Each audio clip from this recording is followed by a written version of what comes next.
Bismillahirrahmanirrahim. Assalamualaikum warahmatullahi wabarakatuh. Alhamdulillahi rabbil alamin, wal aqibatu lil muttaqin, wala udwana illa 'alal zalimin. Asyhadu an la ilaha illallah wa asyhadu anna Muhammadan abduhu wa rasuluh la nabiyya ba'dah. Qala Allah subhanahu wa ta'ala fi muhkami tanzilih ba'da al-'iyadhi billahi minasyaitanir rajim. Ya ayyuhalladzina amanu taqullaha haqqa tuqatih wa la tamutunna illa wa antum muslimun. Wa qala subhanahu wa ta'ala ya ayyuhan nas ittaqu rabbakumul ladzi khalaqakum min nafsin wahidah wa khalaqa minha zawjaha wa batha minhuma rijalan katsira wa nisaa wattaqullaha alladzi tasaaluna bihi wal arham innallaha kana 'alaikum raqiba. Wa qala ya ayyuhalladzina amanu taqullaha wa qulu qawlan sadida yuslih lakum a'malakum wa yaghfir lakum dhunubakum wa man yuti'illah wa rasulahu faqad faza fawzan 'azima. Allahumma arhamna bil Qur'an. Wa qala an-nabi sallallahu alaihi wasallam ala inni qad ji'tukum biha bayda'a naqiyyah lailuha kanahariha la yazighu anha ba'da dhalika illa halik. Amma ba'du.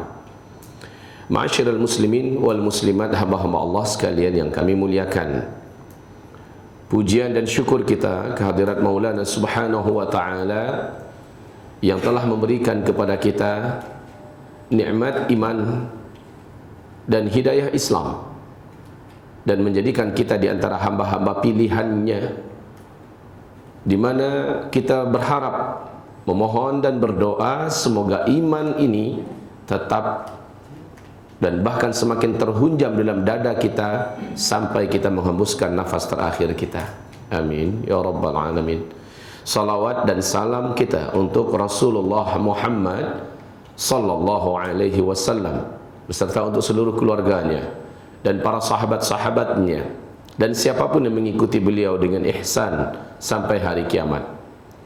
Amma ba'du, ibarallah ma'asyiral muslimin wal muslimah, hamba-hamba Allah yang kami muliakan. Di dalam hadis sahih Imam Muslim dari Abu Hurairah radhiyallahu anhu, dia berkata bahwa Nabi Muhammad sallallahu alaihi wasallam bersabda, saya yakin dengan hadis yang kita dengarkan ini akan membuat kita gembira seandainya hadis itu tidak rampung dan tidak sempurna. Bunyi hadisnya adalah kullu ummati yadkhuluna jannah. Silakan, mungkin ada yang sudah hafal hadis ini dan tahu artinya. Kullu ummati, kullu seluruh, ummati umat saya, yadkhuluna pasti akan masuk mereka al-jannah ke dalam surga. Kalau hadis ini titik sampai di sini, leganya dada ini luar biasa, betul kan? Ya? Kullu ummati yadkhuluna al-jannah, seluruh umat saya pasti akan masuk ke dalam surga. Illa man aba, kecuali yang tidak mau. Aneh bagi para sahabat, ini terdengar aneh. Apa iya ada orang yang enggak mau masuk surga? Siapa sih orangnya? Qalu wa man ya'ba ya Rasulullah, karena tidak tahan di dalam dada mereka banyak pertanyaan, apa ada orang yang enggak mau masuk surga? Dan memang betul, Pak. Saya keluar masuk penjara. Bukan di penjara ya. Keluar masuk penjara ngasih pengajian maksud saya. Saya tanyain orang-orang dalam penjara itu, dan mayoritas mereka itu banyak muslim. Ketika saya tanyakan kepada mereka, siapa di antara saudara yang kelak di akhirat maunya di surga? Siapa? Semua angkat tangan. Saya tidak temukan satupun yang tidak angkat tangan. Semua angkat tangan. Sementara dalam hadis ini kecuali yang tidak mau. Terasa aneh aja di pendengaran telinga para sahabat. Lalu mereka bertanya, ya Rasulullah, wa may ya'ba? Wahai Rasulullah, siapakah umatmu yang tidak mau masuk surga itu siapa? Dijawab oleh Nabi SAW, man ata'ani dakhalal jannah, wa man asani faqad aba. Siapa yang mengikut kepada saya, siapa yang mencontoh saya, siapa yang mematuhi ajaran saya, itulah umat saya yang pasti masuk surga. Wa man asani faqad aba. Dan siapa yang durhaka kepada saya, tidak mau mengikuti saya, maka itulah umat saya yang tidak ingin masuk surga. Saudara dan saudariku, hamba-hamba Allah sekalian yang kami muliakan, saya sambut dengan hadis masih sahih Imam Muslim. Rasul mengatakan perbandingan umat saya yang akan masuk ke dalam surga dibandingkan dengan umat saya yang menjadi ahli neraka adalah setiap kelipatan 100 orang, 99-nya ahli neraka, satu yang masuk ke dalam surga. Sebuah perbandingan yang mengerikan. Setiap kelipatan 100 orang, 99-nya adalah ahli neraka, satu yang masuk ke dalam surga. Baik, awal hadis tadi Nabi mengatakan kullu ummati, seluruh umatku pasti akan masuk surga kecuali yang tidak mau. Sementara di hadis yang kedua, setiap kelipatan 100 orang dari umatku cuma satu yang masuk surganya, 99-nya neraka semua. La haula wa la quwata illa billah. Ma'asyiral muslimin wal muslimat, hamba-hamba Allah sekalian, perlu kita sampaikan bahwa menurut kitab tauhid dan buku-buku akidah dari kalangan ulama-ulama ahlu sunnah wal jamaah, yang dimaksud dengan umat Nabi itu bukan hanya orang Islam saja, Pak. Yang dimaksud dengan umat Nabi adalah seluruh manusia yang hidup setelah Nabi Muhammad diutus sebagai Nabi dan Rasul. Apakah dia orang Islam yang beriman kepada agama Nabi Muhammad, ataukah dia orang Yahudi, Nasrani, kalau sekarang ada Majusi, Konghucu, Buddha, atau ateis, komunis dan segala macamnya, seluruh mereka masuk dalam hitungan umat Nabi Muhammad sallallahu alaihi wasallam. Jadi dalam 199 yang masuk neraka itu ya mereka itu semua. Ada nggak orang Islamnya yang 99 itu? Sudah pasti. Siapa mereka yang sudah pasti itu? Yang melakukan salah satu di antara 10 pembatal syahadat yang sudah diijma'i, yang sudah disepakati oleh para ulama ahlu sunnah wal jamaah. Jadi saudara-saudaraku sekalian, mari kita mulai menulis di whiteboard kita ini. Syaratnya seseorang menjadi umat Nabi Muhammad SAW itu mesti terpenuhi pada dirinya 4 syarat. Jadi minta maaf, saya terpaksa menulis untuk ibu-ibu yang di bawah dengan tulisan yang agak mini. Syarat mutlak menjadi umat Nabi dan dianggap sebagai orang Islam yang diakui sebagai umat Nabi, yang masuk dalam hadis Nabi kullu ummati tadi, ya, seluruh umatku pasti akan masuk surga. Kullu ummati yadkhulunal jannah, pasti akan masuk ke dalam surga.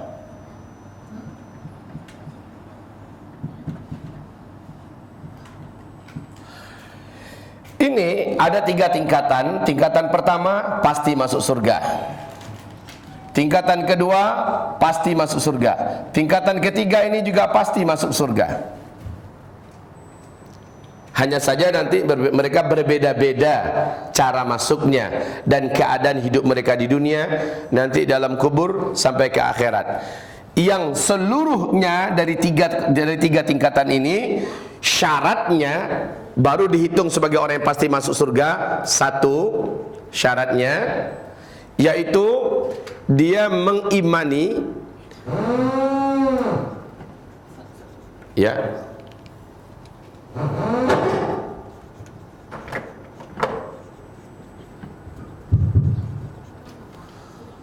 mengimani seluruh wahyu Allah Subhanahu wa taala atau seluruh ayat-ayat Al-Qur'an.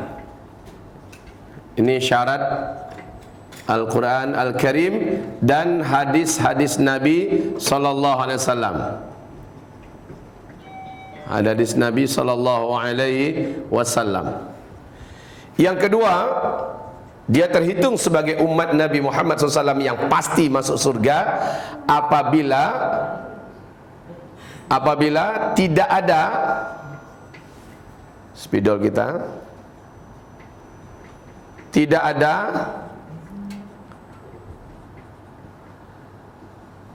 satupun syariat Allah Subhanahu wa ta'ala, ya, syariat Allah Subhanahu wa ta'ala yang ada di dalam Al-Quran atau dalam hadis Nabi yang dibencinya.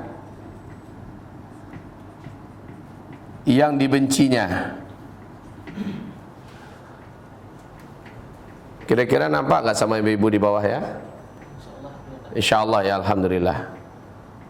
Yang dibencinya atau apalagi dimusuhi. Yang ketiga, mengikrarkan dua kalimat syahadat. Mengikrarkan dua kalimat syahadat. Ya. Dan yang keempat, tidak melakukan salah satu di antara 10 pembatal syahadat. Tidak melakukan salah satu di antara 10 pembatal syahadat.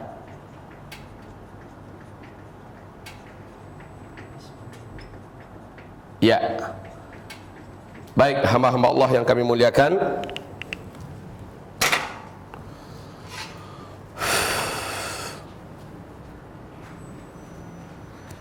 empat syarat dasar ini seseorang dikatakan sah muslimnya dan pasti masuk surga.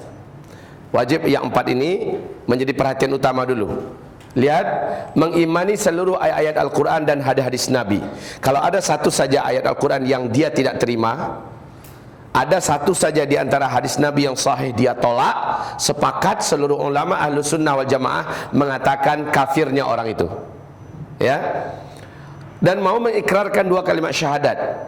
Sebaik apapun dia sudah percaya semuanya dengan Islam ini, ayat-ayat Al-Quran semuanya dia percaya, tapi dia tidak mau melafazkan dua kalimat syahadat, tetap saja masuk neraka. Contohnya Abu Talib, paman kandung Nabi Muhammad SAW.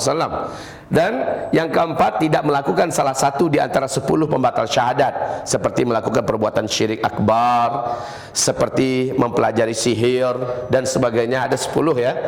Nah, ini syarat seseorang pasti masuk surga. Syarat seseorang pasti masuk surga. Hanya saja keadaan beliau, orang yang bersangkutan masuk surga itu mungkin saja salah satu di antara tiga ini. Ibarat Allah yang kami muliakan, sini, yang mana baru tadi? Oke. Lebih keras lagi. Iya. Baik, hamba-hamba Allah yang kami muliakan, kita perhatikan seterusnya. 4 ini, 1, 2, 3, 4 adalah syarat seseorang pasti masuk surga. Hanya saja apakah dia termasuk yang pasti masuk surga di level paling rendah, level pertama, atau dia pasti masuk surga di level aman, level pertengahan, atau level yang Masya Allah, level tertinggi? Dalil ini silakan buka surat Fatir. Silakan buka surat Fatir, surat yang ke-32 ayat yang ke-35. Perhatikan Al-Quran surat 32 ayat 35, surat Fatir. Allah menyebutkan 3 tingkatan ini. Mari kita baca. A'udzu billahi minasy syaithanir rajim. ثم أورثنا الكتاب الذين اصطفينا من عبادنا. Kemudian kami pilihkan orang-orang yang mewarisi, menerima dan mengimani kitab kami ini, min ibadina alladzina istafaina, ibadina alladzina istafaina min ibadina, ya, orang-orang yang kami pilih dari hamba-hamba kami. Hanya saja sikap mereka kepada Al-Quran ini, kepada kitabullah ini ada tiga cara. Yang pertama zalim li nafsih, yang kedua muqtasid, dan yang ketiga sabiqun bil khairat. Zalim li nafsih itu apa? Ustaz, Afwan tadi surat berapa? Afwan tolong diulang. Tadi surat keberapa Ustaz? Surat yang ke-32 ayat yang ke-35. Afwan Ustaz, surat 32 itu nggak ada sampai 35. Surat Fatir. Mungkin surat 35 maksudnya Ustaz. Surat 35 ayat 32. Iya. Sudah ketemu? 32 As-Sajdah. Sudah ketemu surat 35 ayat 32? Sudah. Summa awrathnal kitab. Jumpa ya.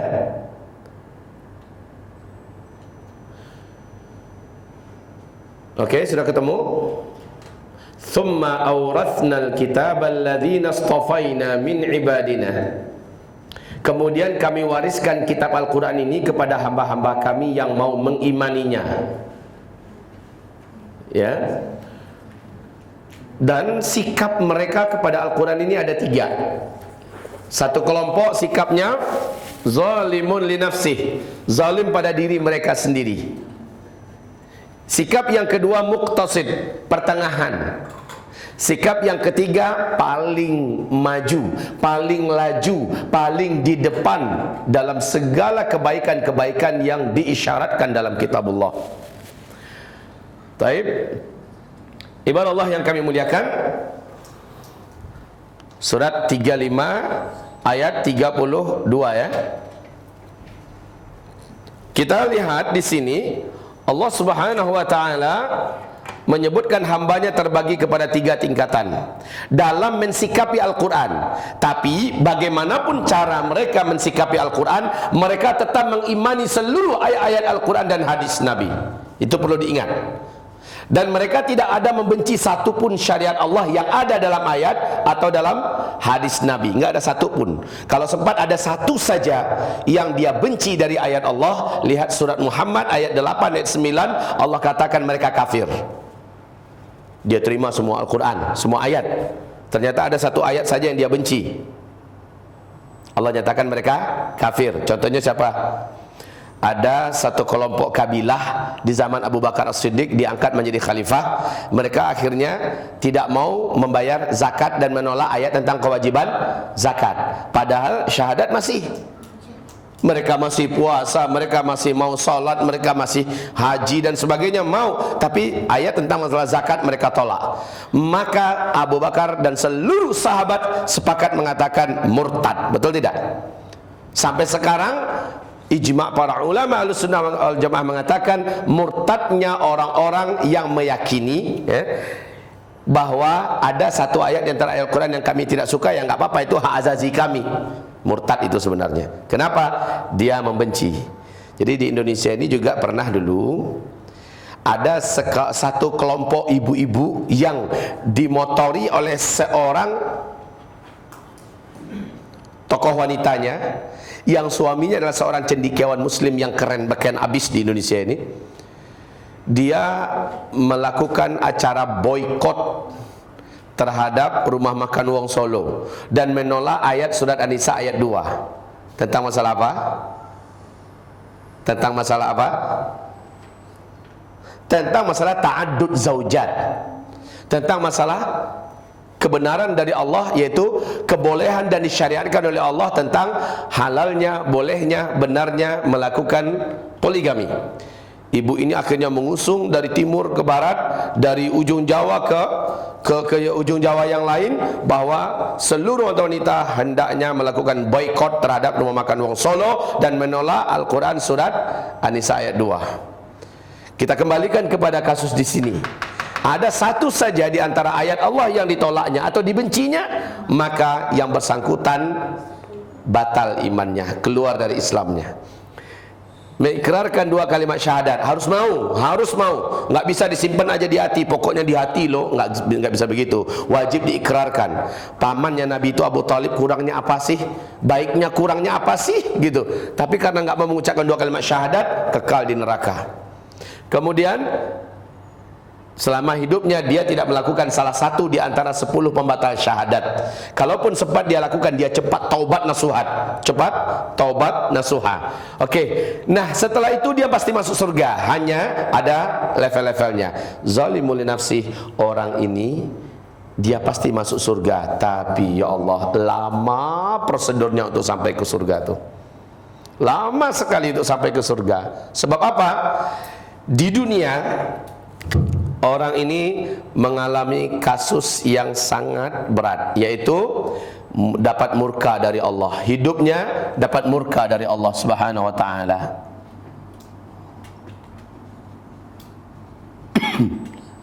Dan pasti dibiarkan oleh Allah hidupnya susah.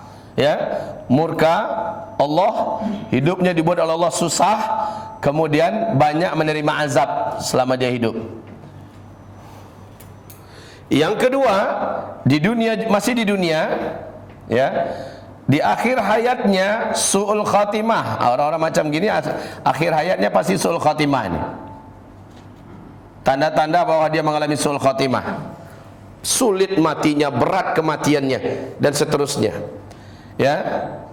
Dan yang ketiga, di alam kuburnya dia merasakan siksa dan azab kubur. Siksa kubur. Betapa banyak ada hadis Nabi yang menyebutkan tentang kisah siksa kubur. Ketika Nabi bertanya kepada malaikat Jibril, itu siapa hai Jibril? Kan ada orang-orang yang berenang di sungai darah. Setiap kali mereka ingin mencoba ke tepi, seorang lelaki dengan tubuh kekar dan tegar memegang kerekel-kerekel, dan ada tumpukan kerekel yang tajam-tajam ditimpukin pada orang yang mendekat ingin ke tepi karena sudah kelelahan dalam berenang. Ketika mereka sampai ke tepi dalam keadaan kepalanya sudah banyak yang bonyok-bonyok karena batu yang dilemparkan ke kepalanya, sampai ke tepi, batu kerekel tadi dijejelin dengan paksa oleh laki-laki yang ada di tepi itu ke dalam mulutnya sampai pecah-pecah bibirnya dan tenggorokannya, lehernya, sampai ada yang muncul batu dari saking beratnya penderitaan yang dialami orang ini menggelepar. Lalu dia lari lagi ke tengah dalam keadaan kelelahan. Setiap kali dia mencoba ke tepi, setiap kali diperlakukan seperti itu. Akhirnya dia ke tengah, tenggelam. Muncul, dia perutnya sudah penuh dengan darah. Cuma nggak mati-mati, menderita terus. Nabi Muhammad bertanya, siapa itu hai Jibril? Malaikat Jibril menjawab, itu adalah umatmu hai Muhammad, yang semasa hidupnya dulu di dunia mereka makan riba. Ini contoh, dia zalim pada dirinya. Dia tahu riba haram, dia tahu riba dilarang, termasuk dosa terbesar di antara dosa-dosa besar, tapi masih dia kerjakan, maka dia zalimi dirinya. Dia biarkan dirinya tersiksa di dunia, dapat murka Allah Subhanahu wa taala, susah hidupnya, dan dia mendapatkan azab yang silih berganti. Apakah dia berzina, apakah dia korupsi, apakah dia menipu, bersumpah palsu, apakah dia melakukan perbuatan-perbuatan kaum Lut dan sebagainya, ya. Maka ini adalah zalimul li nafsih. Sementara dia 1, 2, 3, 4 ini terpenuhi pada dirinya, hanya saja banyak melanggar. Jadi nanti saya sebutkan kriteria mereka, yaitu intinya mereka ini di dunia tahu kewajiban bahwa ini wajib dari agama, tapi dia tinggalkan. tahu bahwa ini adalah dosa besar, diharamkan dan dilarang, tapi dia buat. Ini zalimun li nafsih. Dan mayoritas umat Nabi ini adalah di kelas ini loh. Mayoritas umat Nabi ini di kelas ini. Dalam hadis Sahih Muslim diceritakan oleh Umar bin Khattab, level ini disimpulkan oleh para ulama ahli hadis dengan sebutan Muslim.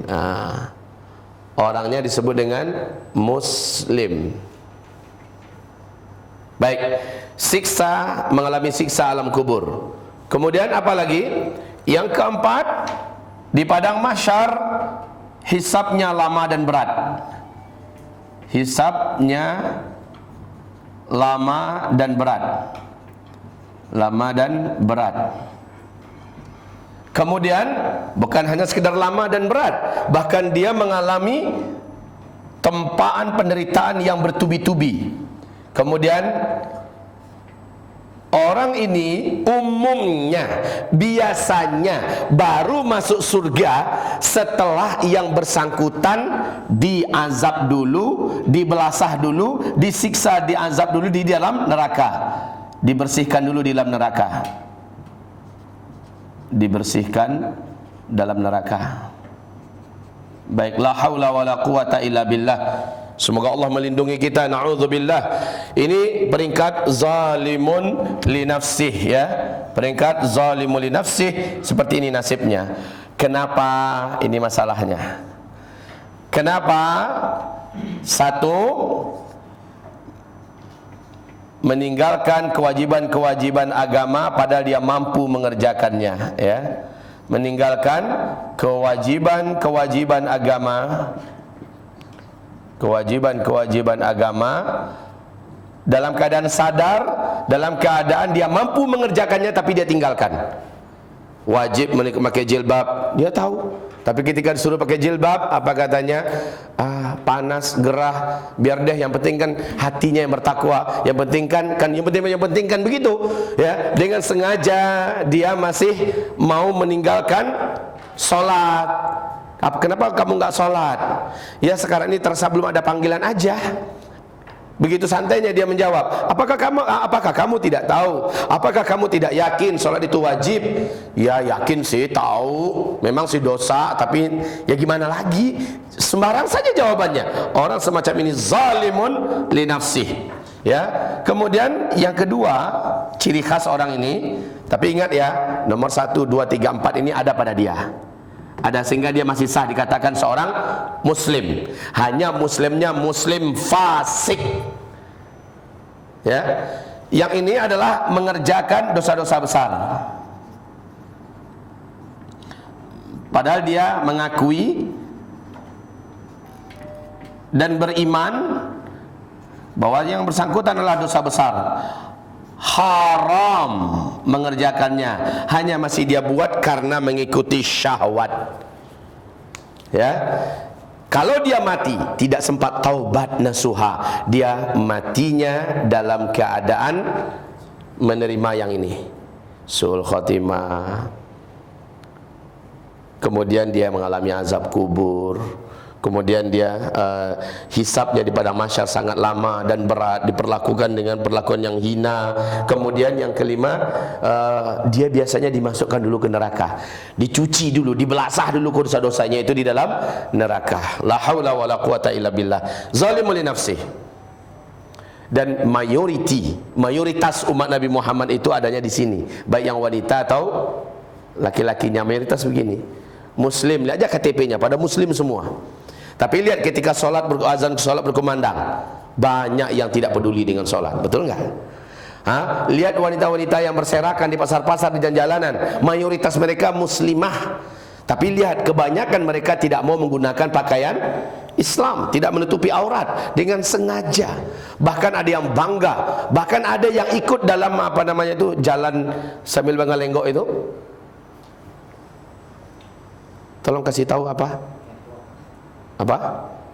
Ya sudah, pokoknya perempuan yang pamer-pamer pakaian gitu loh, yang seksi-seksi gitu. Peragawati. Model. Muslimah loh. Sehingga Nabi mengatakan di akhir zaman kalian akan lihat ada wanita yang masuk masjid telanjang, nanti keluar masjidnya telanjang lagi. Dan itu baru aja kemarin saya lihat. Saya sholat salah satu masjid yang di tepi jalan di daerah Semarang ya. Kemarin kita diundang di kantor pusat Telkom Semarang. Dia masuknya kayak pakaian pergawati gitu, masuk ke masjid. Dalam masjid dia pakai mukena cantiknya, masya Allah, anggunnya. Lepas solat seperti itu lagi. Sehingga tim yang mengantar saya sambil geleng kepala, ya Allah, ya Allah, ya Rabbi. Kalaulah orang yang mempertahankan pakaiannya seperti ini, kalaulah. Tapi okelah, kita kembali ke sini. Dia muslimah loh, menandakan dia muslimah, dia sholat. Tapi coba lihat, persis kata Nabi, ada wanita di akhir zaman masuk ke masjidnya telanjang, nanti keluar masjidnya telanjang, ya kayak gitu itu. Nah, laki-laki juga dengan sadar masih aja tega dia korup, masih tega berzina, masih tega melakukan perbuatan-perbuatan yang haram, padahal dia percaya itu adalah dosa. Dia yakin dia azab oleh Allah, tapi dia buat. Makanya orang ini digelari dengan zalimun li nafsihi, zalim pada dirinya. Betul nggak? Minum-minuman keras itu emangnya baik? Enggak. Mengkonsumsi barang-barang memabukkan itu emangnya sehat? Enggak. Pada jatuh kekuatan fisiknya, ya, ngedol seluruh potensi yang ada pada tubuhnya itu akhirnya amblas dan dia banyak penyakitan dan dia akan mengalami penyakit ini itu segala macamnya. Zalimun li nafsi, zalim pada dirinya. Kalau orang macam ini memang sih masuk surga, tapi penuh penderitaan, panjang masanya. Oke. Dalam hal ini Nabi mengatakan, saya benar-benar tahu, kata Nabi. Hadis ini Sahih Bukhari. Saya benar-benar tahu dengan seorang lelaki dari umatku nanti pada hari kiamat yang paling terakhir keluar dari neraka. Pernah dengar hadis ini? Pernah dengar enggak? Saya benar-benar tahu, kata Nabi, siapa dari umatku yang paling terakhir keluar dari neraka. Ketika dia dikeluarkan dari neraka dalam keadaan seluruhnya hangus, tapi tidak boleh mati, dan dia merasakan sakit yang dahsyat. Ketika dia disiram dengan nahrul hayah, dari sungai kehidupan, kemudian tumbuhlah tubuhnya dan segar bugarlah keadaannya, dan dia tidak berani lagi menatap ke belakang, di mana disitulah dia di neraka lama sekali. Tak berapa lama tidak diberitahu oleh Rasulullah. Kemudian laki-laki ini menghirup dan merasakan angin yang sangat indah, bau yang sangat luar biasa nikmatnya, sedapnya.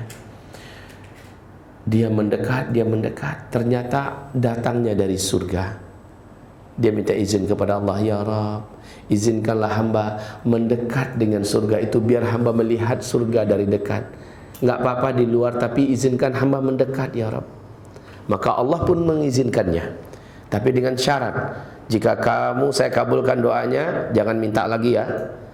Iya ya Allah. Maka ketika dia didekatkan, dia pun terpana, terpesona, bagaikan terhipnotis melihat dan menatap pemandangan surga yang maha indah, dan dia tetap di situ, tertegun, terpaku. Kemudian dia mulai berjalan-jalan di luar, ya, melihat dari luar pemandangan surga. Kemudian dia minta izin kepada Allah, ya Rabb, izinkanlah hamba merapat dekat pagar surga. Hamba ingin menyentuh bagaimana rumput-rumput surga, bagaimana daun-daun surga. Dari luar pagarnya aja nggak apa-apa ya Allah. Allah kemudian menjawab, bukankah engkau tadi telah berjanji, jika engkau kudekatkan dengan surga, engkau tidak minta yang lain. Ya Allah, engkau maha pemurah, izinkanlah hamba dekat. Maka Allah Subhanahu wa ta'ala pun mengizinkan.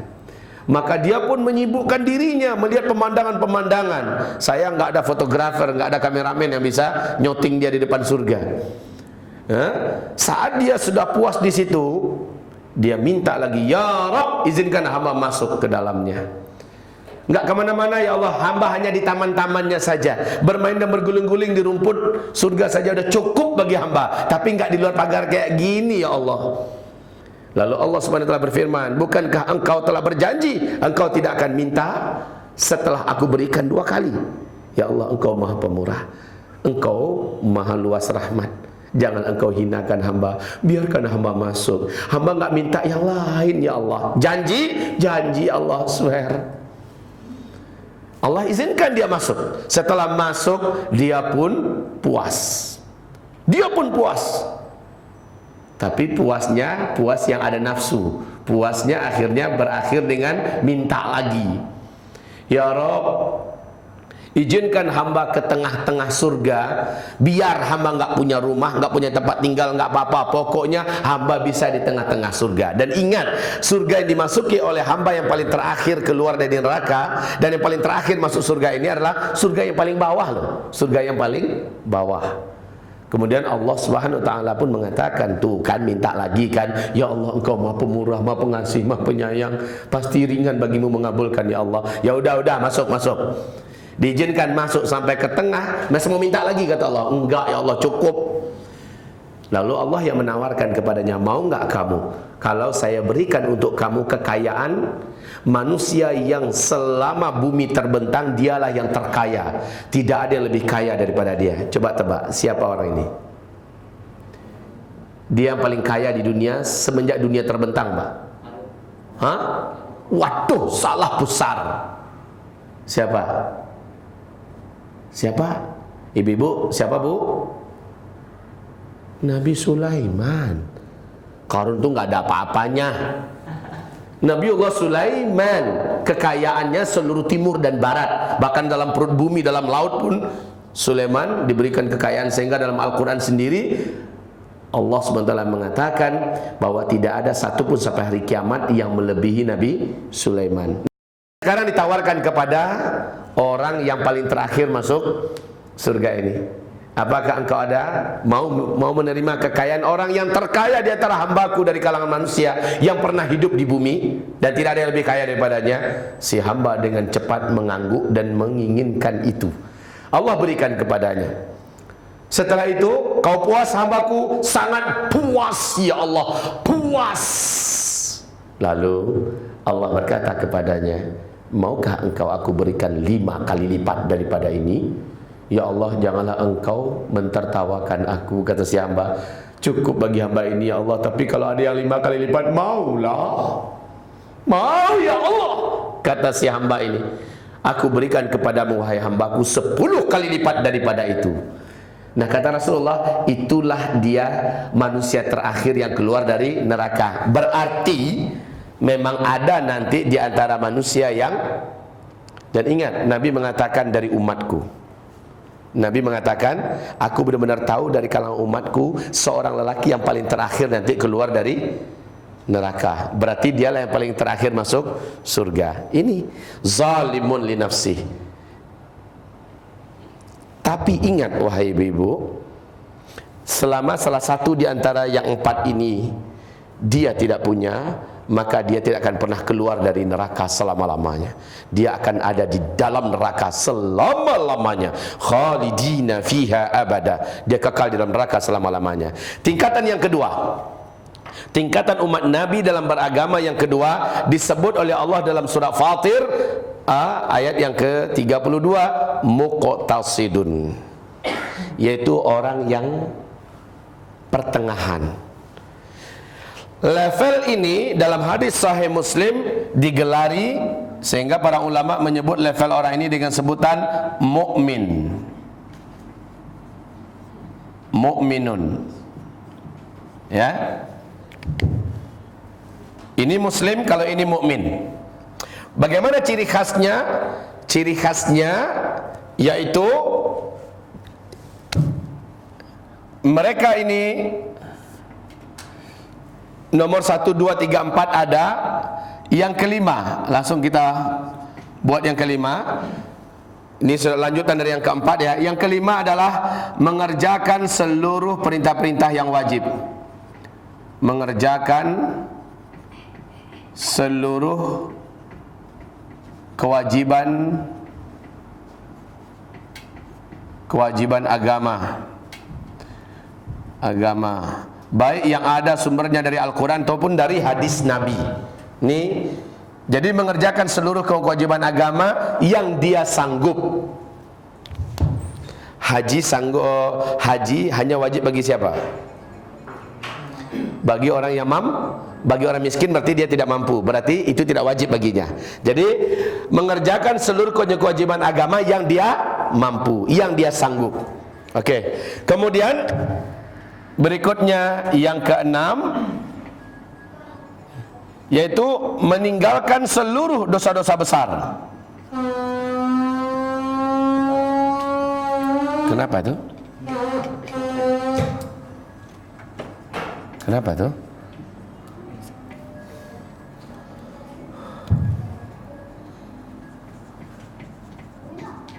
Ya, ini meninggalkan seluruh dosa-dosa besar. Dosa-dosa besar atau seluruh yang haram-haram dia tinggalkan. Untuk yang keenam ini nggak ada cerita semampunya, tapi harus total. Meninggalkan berzina harus total. Saya dulu kebiasaan saya berzina dalam satu minggu adalah 7 kali. Berarti 1 kali 1 hari. Sekarang saya sudah beransur-ansur meninggalkan berzina. Seminggu sekarang hanya tinggal 2 kali. Itu enggak diterima. Orang yang bertobat, orang mukmin, dia pasti meninggalkan seluruh dosa besar atau yang haram tanpa istilahnya beransur-ansur.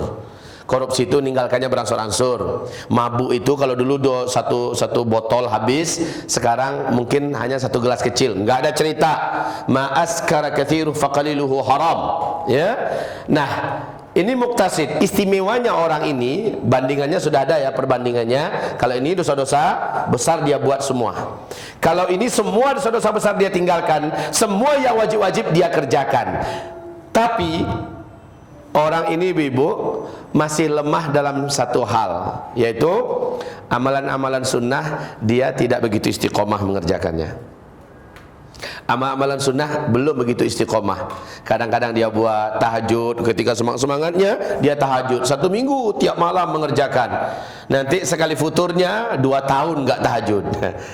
Tapi dia alhamdulillah semua yang wajib dia kerjakan. Wajib ke masjid yang laki-laki dia kerjakan, sholat berjamaah ke masjid, ya. Kemudian apabila berkaitan dengan yang makruh-makruh, kelompok yang ini masih mau mengerjakannya atau melakukan yang makruh-makruh, masih mau nonton TV berlama-lama, nonton sinetron, ya, masih mau dengarkan musik dan sebagainya, ya, dia masih mau.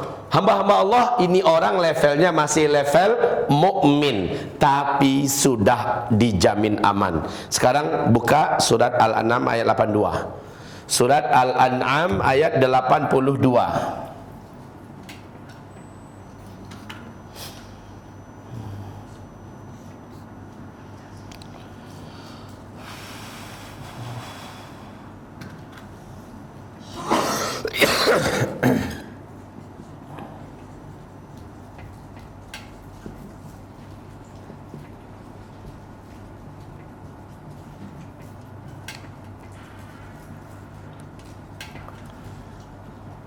Alladzina amanu wa lam yalbisu imanahum bizulmin ulaika lahumul amnu wa hum muhtadun. Orang-orang yang beriman lalu imannya tidak bercampur dengan kezaliman, dengan dosa-dosa besar seperti syirik dan sebagainya, ulaika lahumul amnu. Merekalah orang yang dijamin aman. Dijamin aman dari azab Allah. Tidak akan diazab sedikit pun. Ya. Dijamin aman dari azab-azab Allah Subhanahu wa taala. Hidupnya di dunia dapat ridha Allah dan dia aman daripada azab Allah di dunia, ya. Aman daripada azab Allah di dunia. Di dunia. Aman dari azab Allah di alam kubur. Alam kubur. Aman dari azab Allah di padang mahsyar. Padang mahsyar, apalagi neraka sama sekali tidak akan pernah merasakan neraka. Ya. Aman dari azab Allah di dunia, aman daripada azab Allah di alam kubur, dan aman di padang mahsyar. Istimewanya orang ini lagi adalah dia mengalami hisab, dihisab dengan hisab yang ringan. Hisabnya ringan dan sangat cepat. Hisab yang ringan dan cepat. Ringan, cepat. Ya. Ini keistimewaan mereka, hidupnya di dunia dalam ridho Allah. Selama dia hidup aman dari azab Allah, baik di dunia, di alam kubur, di padang mahsyar, dan dia akan mengalami hisab yang ringan atau hisab yang cepat.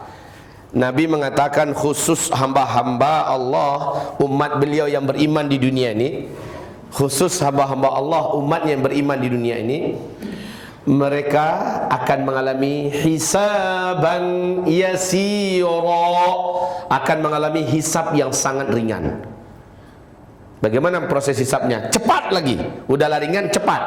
Jadi Allah nggak pakai mendebat. Allah nggak debat dia. Allah cuma tanya, hai hambaku, kamu ngaku nggak bahwa kamu sudah melakukan perbuatan ini dan ini dulu? Iya ya Allah, hamba mengaku, hamba melakukannya. Lalu diperlihatkan lembaran yang lain. Pada tanggal anu, di tempat anu, bulan anu dan tahun anu, kamu sudah melakukan perbuatan ini, dan teman-teman kamu ketika itu adalah si fulan juga ikut melakukan. Betul nggak? Kamu ngaku nggak? Betul ya Allah. Lalu dibukakan lagi lembar yang lain. Semua ditanya hamba ini, hamba yang beriman ini. Setelah selesai, Allah bertanya kepadanya, hai hambaku, apakah engkau lihat ada di antara pertanyaan tadi yang aku balik tanya, kenapa? Tidak ya Allah. Jadi kalau sempat kata Rasulullah, man husiba uqiba uzziba, siapa yang sempat di menuqisha uzziba, siapa yang sempat didebat oleh Allah, kalau ditanyakan kenapa kamu buat, kalau sempat ada tambahan pertanyaan begitu, uzziba, pasti hamba ini pertanda dia akan mengalami azab. Itu ciri khasnya nanti di padang mahsyar. Ingat-ingat ya semua, semoga kita tidak pernah didebat oleh Allah. Kenapa? Kalau sudah ada pertanyaan kenapa, kamu betul nggak melakukan ini? Benar ya Allah. Lalu Allah diam saja. Pokoknya kita ngaku aja, itu yang penting. Benar ya Allah, benar ya Allah, benar ya Allah. Maka tidak ada Allah menanyakan kenapa kamu buat. Selama tidak ada pertanyaan kenapa, maka menandakan orang ini aman dari azab. Pasti dia akan tidak diazab. Setelah selesai semua, si hamba ini ditanya oleh Allah, hai hambaku, selama sidang berlangsung, apakah engkau lihat ada seluruh makhluk saya di padang mahsyar yang menyaksikan sidang ini berlangsung? Si hamba mengatakan tidak, karena memang Nabi mengatakan, Pak, orang-orang beriman hisabnya nanti tertutup dari pandangan penduduk yang ada di padang mahsyar. Jin dan manusia tidak mampu melihatnya. Dia ada di ruangan yang tertutupi dari seluruh pandangan orang lain. Dia dengan Allah ada terbatas dengan tabir ghaib yang Allah sendiri yang telah menyediakannya. Jadi hamba-hamba Allah Subhanahu wa taala, saat si hamba ini ditanya, dia mengatakan tidak ya Allah, tertutup dari pandangan yang lain. Maka Allah berkata kepadanya, hai hambaku, itu pertanda bahwa semua aibmu, dosamu tidak berhak orang lain tahu, dan hari ini pun saya ampuni seluruhnya. Kemudian siap-siaplah menerima catatan amalmu. Saat itu menegangkan suasananya. Ternyata si orang beriman ini, mukmin ini, level kedua ini menerima kitab dari sebelah tangan kanannya. Ya, lalu fa man utiya kitabahu biyamini. Adapun orang-orang yang didatangkan kepadanya kitabnya dari sebelah tangan kanannya, dan dia jangkau dengan tangan kanannya, dia ambil, lalu dia buka, ternyata semua dosa-dosa yang ia buat itu sudah di-delete oleh Allah, bersih catatan amalnya. Yang dia nampak adalah amalan soleh yang dia buat dalam hidupnya. Kemudian bahkan pahalanya dilipat gandakan. Dia pun keluar dalam keadaan gembira. Dia datang kepada orang-orang yang sama-sama satu level kepadanya, sambil jingkrak. Ya ila ahlihi masrura. Dia datang dalam keadaan bergembira. Lalu dia berkata, ha umqra'u kitabiyah. Lihat catatan amal saya. Untung dulu saya berjilbab. Untung dulu saya suka ngaji. Untung dulu saya suka menahan emosi. Untung dulu saya umrah. Untung dulu saya infak, sedekah. Lihat nih, lihat ini. Dia menceritakan amal-amal solehnya. Saat itu sudah sah ya, sudah sah berbangga-bangga dengan amal kita di dunia. Tapi di dunia ini haram. Jangan coba-coba berbangga-bangga dengan amalan kita. Nah, ini dan kata Rasulullah, kamu nanti di hari kiamat orang beriman dihisab hanya seperti kamu di dunia merasakan. Berapa lama hisab di akhirat, Pak? Proses padang mahsyar nanti berapa lama?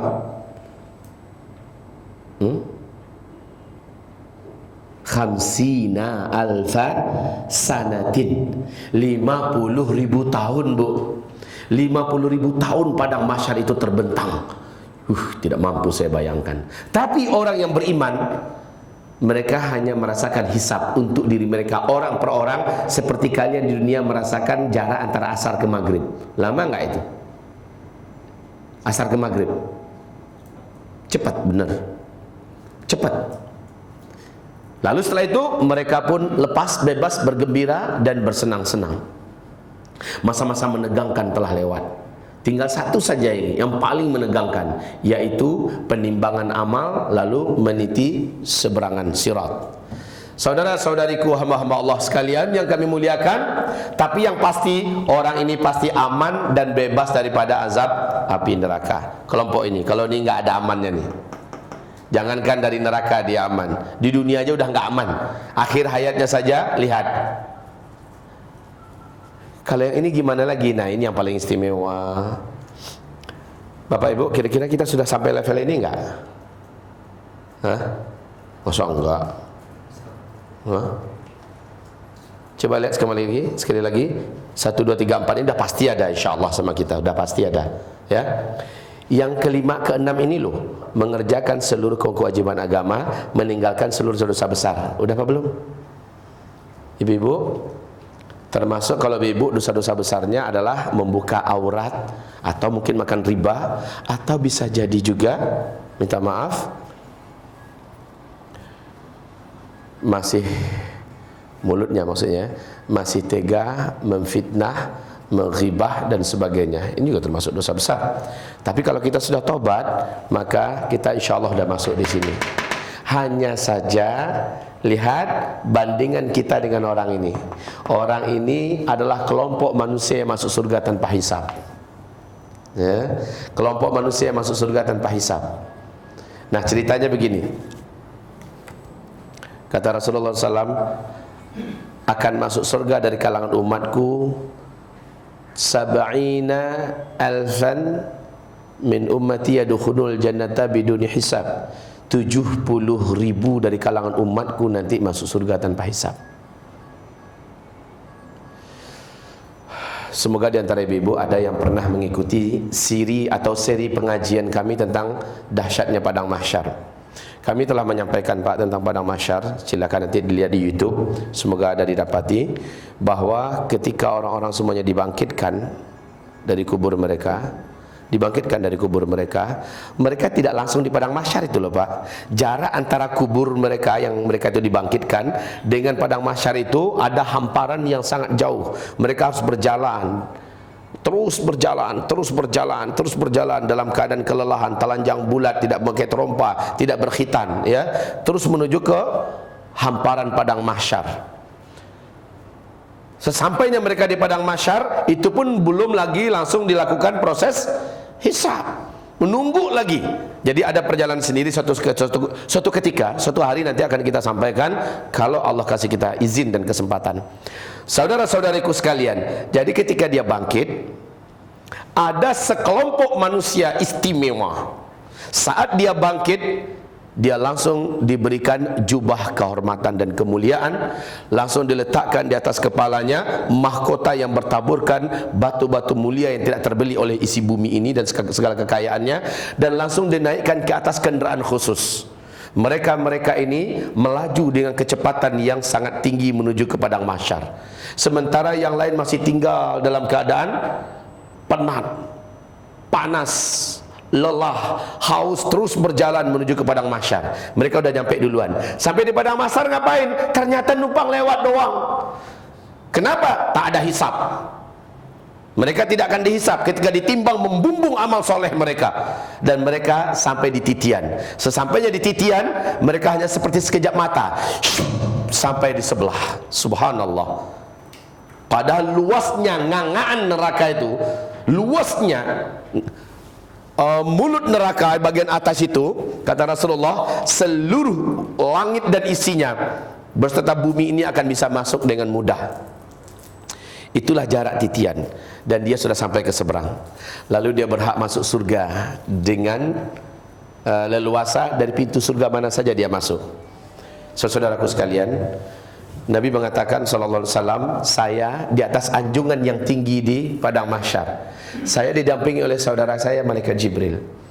Lalu Rasulullah SAW melihat ada kemilauan yang seterang matahari datang dari sekelompok orang menuju ke padang mahsyar. Sangat terang benderang. Aku bertanya, hai Jibril, siapa itu? Jibril menjawab, hai Muhammad, itu adalah umatmu. Mereka adalah orang-orang yang akan masuk surga tanpa hisab. Akan masuk surga tanpa hisab. Jumlah mereka 70.000. Maka kata Rasulullah, 70.000. Ya, aku pun sujud kepada Allah Subhanahu wa ta'ala, sujudan tawila, sujud yang panjang. Lalu Allah berfirman, hai Muhammad, bangkitlah engkau dari sujudmu. Kau mau apa? Ya Rabb, umat saya yang taat, yang soleh banyak. Sampai akhir zaman banyak yang lebih taat, lebih saleh banyak. Ya Allah, tambahkan dari 70.000. Coba lihat Pak, kalau hanya 70.000, ada nggak peluang kita untuk bisa masuk surga tanpa hisab? Ada nggak peluang kita? Hah? Ada nggak peluang kita? Ada. Gimana caranya?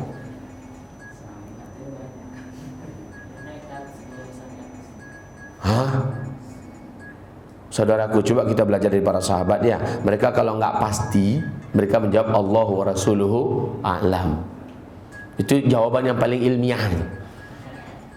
Ya.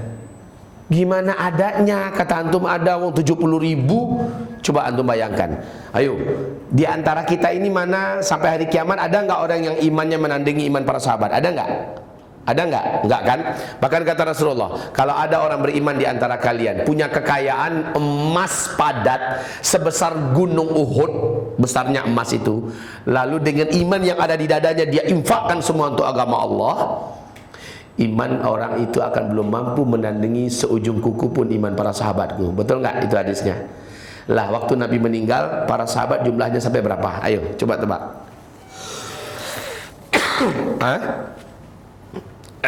Sampai berapa imannya sampai berapa jumlahnya para sahabat waktu Nabi meninggal? Bismillah. Macam-macam. Ada yang mengatakan 114.000, ada yang mengatakan 120.000, ada yang mengatakan 124.000 ya. Intinya di atas ratusan ribu. Lah jumlah yang masuk surga tanpa hisab hanya 70.000. Makanya saya tanya tadi sama antum saudaraku, mungkin nggak kita ini bisa masuk surga tanpa hisab? Hah? Ayo, gimana? Nggak berani kan jawab kan? Bukan wallahu alam lagi, pasti nggak mungkin. Masih aja ini, pasti nggak mungkin. Ibu-ibu yang kami muliakan, karena itulah Nabi Muhammad sujud. Dia minta penambahan jumlah. Subhanallah. Baik, kelompok ketiga ini dicemburui oleh para sahabat. Nabi mengatakan 70.000. Salah seorang sahabat berdiri, ya Rasulullah, doakan saya agar saya termasuk di antara satu orang di antara yang 70.000 itu. Maka Nabi pun mendoakan. Lalu Nabi berkata, kamu satu di antara 70.000 itu. Gembiranya dia minta ampun. Abu Bakar pun berdiri, ya Rasulullah, saya mau juga, doakan saya. Kata Nabi, sayang kamu sudah telat. Stop untuk mendoakan orang bisa masuk di antara yang 70.000 itu, cuma satu dikasih oleh Allah ke saya. Dan kamu sudah didahului oleh kawanmu ini. Sayang Abu Bakar, kamu usahakan sendiri ya. Usahakan sendiri. Maknanya apa? Sahabat-sahabat yang boleh didoakan cuma satu orang, dan itu sudah diminta oleh sahabat yang ini. Abu Bakar saja minta juga didoakan, udah nggak bisa, usahakan sendiri. Berarti ada syarat-syaratnya. Nah, saudara-saudaraku, dengan sujudnya Nabi Allah berkata, "Qum sal tu'tah." mintalah pasti akan diberi. Maka Nabi minta, ya Rabb zid, tambahkanlah ya Rabb. Allah pun berfirman, hai Nabi Muhammad, hai Muhammad, setiap 100 orang, setiap 1000 orang dari 70.000 itu dibenarkan membawa 70.000 yang lain. Jadi berapa? Cepat Pak, cepat. Jadi berapa? Saya ulangi hadisnya. Setiap 1000 orang dari 70.000 itu berhak membawa 70.000 yang lain. 70.000, setiap 1000-nya bawa 70.000 yang lain. Artinya 70 kali 70.000, kan begitu kan? 70 kali 70.000 berapa? Waduh. 4.900.000 orang. Nah, kalau begitu angka-angkanya, kira-kira kita ada peluang nggak masuk ke situ? Kira-kira kita ada peluang nggak masuk ke situ? Bisa. Bu, terima kasih jawaban Ibu. Ini yang saya tunggu. Antum apa sih sulitnya bilang bisa? Ngomongnya gitu, biar cepat gitu loh. Pakai mikir segala. Jadi begini ya Bu ya. Dari jumlah yang 4.900.000, karena ada jumlahnya, berarti ada orang yang bisa mencapai ke tingkat ini. Dan tidakkah Bapak Ibu bertekad, saya ingin menjadi satu di antara yang itu. Tapi subhanallah, cintanya Nabi pada kita penuh meluap-luap. Nabi kembali sujud. Aku kembali sujud dalam sujud yang panjang. Lalu Allah berkata, "Qum, bangkitlah. Hai Muhammad, minta, pasti aku beri. Ya Rabb, tambahkan ya Rabb." Jadi permintaan tambah yang kali kedua nih ya. Lalu Allah berfirman, saya tambahkan. Dalam setiap maaf ya, Nabi Rasulullah bersabda, Allah menjawab, hai Muhammad, fahthu thalatha hathayatin, sila ciduk 3 kali cidukan, wala ziyadah, dan tidak ada lagi permintaan tambahan. Nggak ada minta tambah lagi. Fahthu thalatha hathayat, silakan ciduk 3 kali cidukan. Nah sekarang nggak ada hadisnya menjelaskan satu cidukan itu berapa jumlahnya. Apakah yang 4.900.000 dikali 3? Apakah itu maksudnya? Nggak pasti juga. Oleh karena itu serahkan maksud sebenarnya kepada ilmu gaib yang ada di tangan Allah Subhanahu Wa Taala. Begitu ya Bapak Ibu. Intinya fahthu thalatha hathayatin, maka ciduklah oleh engkau 3 kali cidukan. Itulah penambahannya.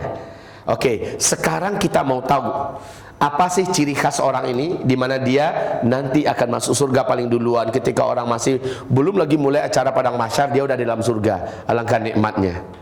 Belum lagi mulai acara padang mahsyar, dia sudah bersenang-senang di dalam surga. Dan surganya bukan surga tanggung-tanggung, surga yang tertinggi dari seluruh jenjang-jenjang surga yang ada, surga Firdaus. Syaratnya apa sih? 1, 2, 3, 4 ini udah pasti dia ada. Kemudian 5, 6 ini dia juga ada. Yang dia sempurna memiliki adalah tambahan berikut. Silakan kalau ingin dicatat, tafadhal. Jadi istimewanya menurut keterangan yang Suster jelaskan tadi sudah, dia di dunia adalah wali di antara wali Allah. Diangkat oleh Allah sebagai walinya. Walaupun dia bukan ulama, walaupun dia orang biasa. Bisa nggak? Bisa. Asal memenuhi syarat-syarat berikut ya. Kemudian wali di antara wali Allah, sangat banyak keistimewaan sebagai selaku wali Allah Subhanahu Wa Taala. Letaknya di a'la illiyin, di alam barzakhnya.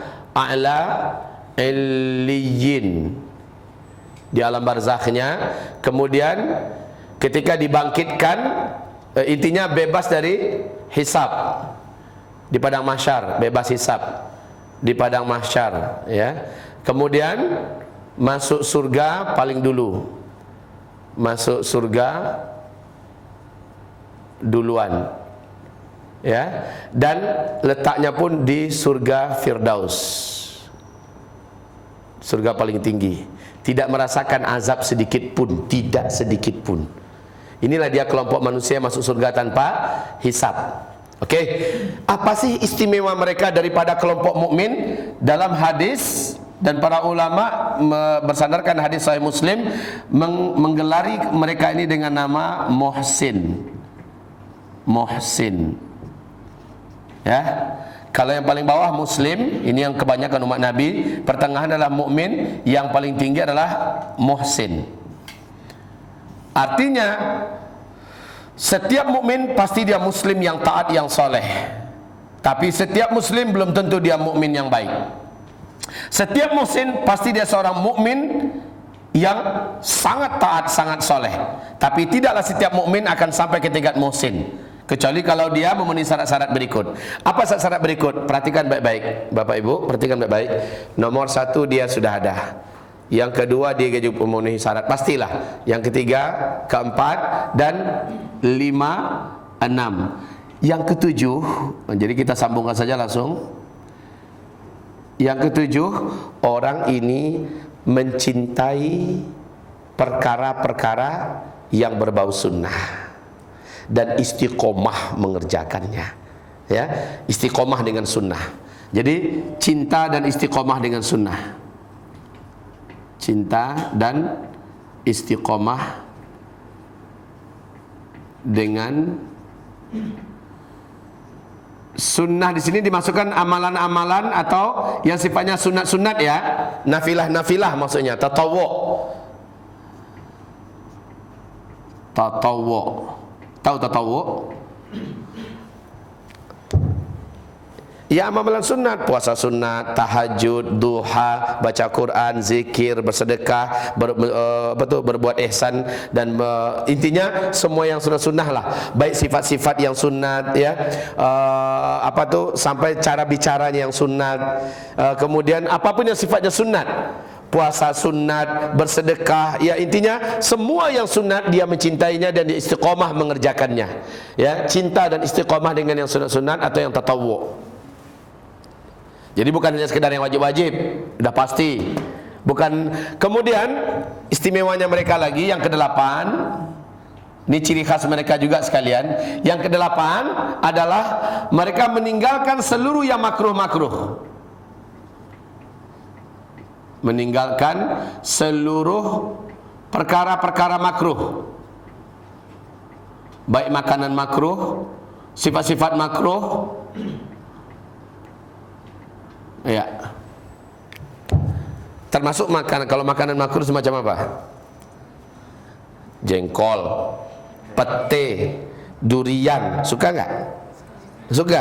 Nggak masuk surga tanpa hisab. Bukan haram loh, ini bukan haram. Boleh kita memakannya.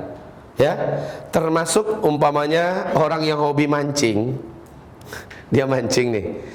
Dapat ikan, dilepasin, ikannya lepas lagi ke dalam kolam. Hanya sekedar membuang waktu. Ini perkara makruh.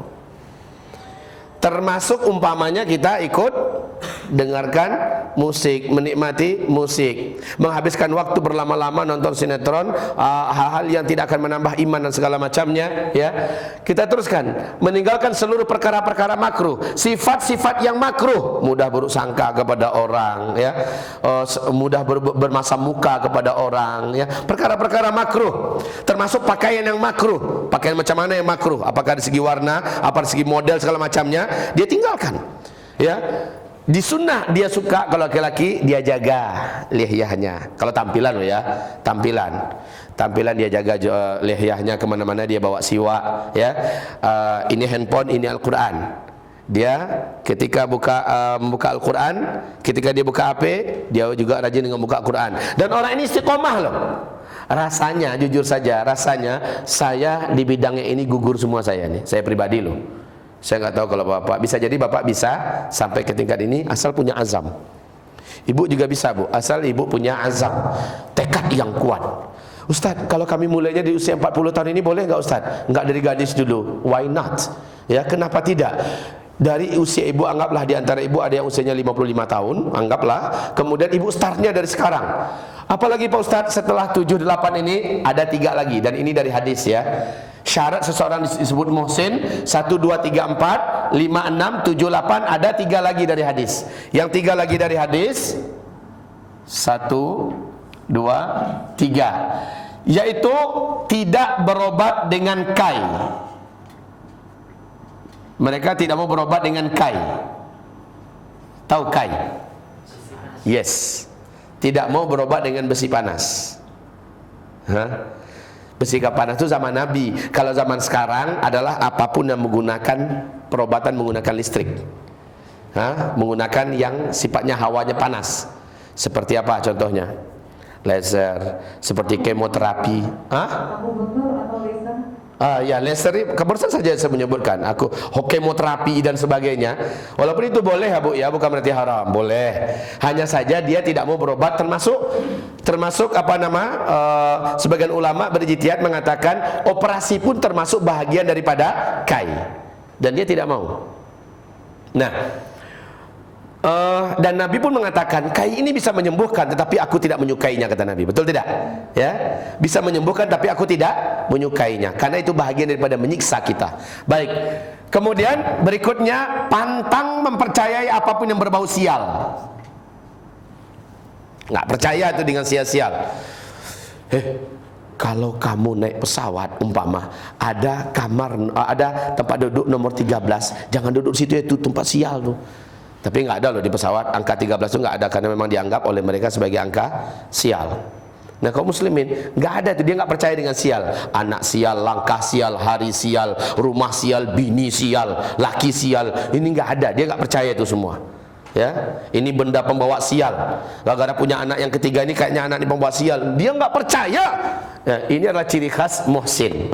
Yang ke-10, yang ke-11. Yang ke-11 adalah dia tidak mau minta dirinya untuk diruqyah oleh orang lain. Tidak minta diruqyah. Tidak minta diruqyah. Ruqyah yang halal tentunya, ruqyah yang syar'i. Tapi kalau ada orang datang menjenguk dia sakit, lalu orang itu membantunya dengan cara meruqyahnya, dia pun tidak menolak. Yang penting dia tidak minta. Kenapa? Saya akan meruqyah diri saya sendiri. Prinsip orang ini, dia yakin bahwa dia pun boleh melakukan untuk dirinya sendiri. Dia bisa melakukan untuk dirinya sendiri. Oke? Tidak minta dirinya diruqyah. Nah, ini ibu-ibu, ini sering saya dengarkan pertanyaan dari kalangan kaum muslimin luas lah. Apa pertanyaan mereka? Ustaz, kami nggak mau minta diruqyah dan supaya kami bisa masuk surga tanpa hisab. Bagus. Tekad bapak, tekad ibu bagus. Hanya sayang ya, hanya sayang sekali. Jangan yang nomor 11 aja jadi andalan untuk bisa masuk surga tanpa hisab. Yang dari 1, 2, 3, 4, 5, 6, 7, 8, 9-nya 10-nya mbok ya dilengkapi semua. Baru ini yang ke-11 oke. Ini enggak. 1, 2, 3, 4 ada langsung ke 5. Tapi ini males. Akankah orang ini masuk surga tanpa hisab? Ya enggak lah. Jadi ada 10 syaratnya, 10-nya dipenuhi, dia akan masuk surga tanpa hisab. Inilah tingkatan umat Nabi. Kalau kita lihat, untuk sampai ke tingkatan yang tertinggi ini, kita punya peluang nggak, Pak? Kita punya peluang nggak? Ya, bagus jawaban. Insya Allah. Bisa kan berarti? Lah kalau ada angka-angkanya disebutkan dalam hadis, berarti ada orang yang akan menjadi ahlinya, ya kan? Ya Bu ya, pasti ada yang akan menjadi ahlinya. Hanya saja siapakah yang paling punya azam? Siapakah yang paling istiqomah? Diperlukan orang-orangnya. Dicari orang-orang yang seperti ini, orang yang punya azam yang kuat, orang yang punya tekad yang kuat. Walaupun startnya terlambat, nggak apa-apa. Yang penting dia sudah memulainya dan dia serius ketika memulainya. Minimal kalau nggak sanggup sini deh. Kalau seandainya saya mau memenuhi syarat-syarat yang ini, insya Allah berarti saya bisa di sini. Tapi jujur saja, sampai sekarang masih ada di antara perkara-perkara makruh yang saya suka. Baru tadi habis mau sholat Jumat, saya dihidangkan makan dengan ala masakan Padang.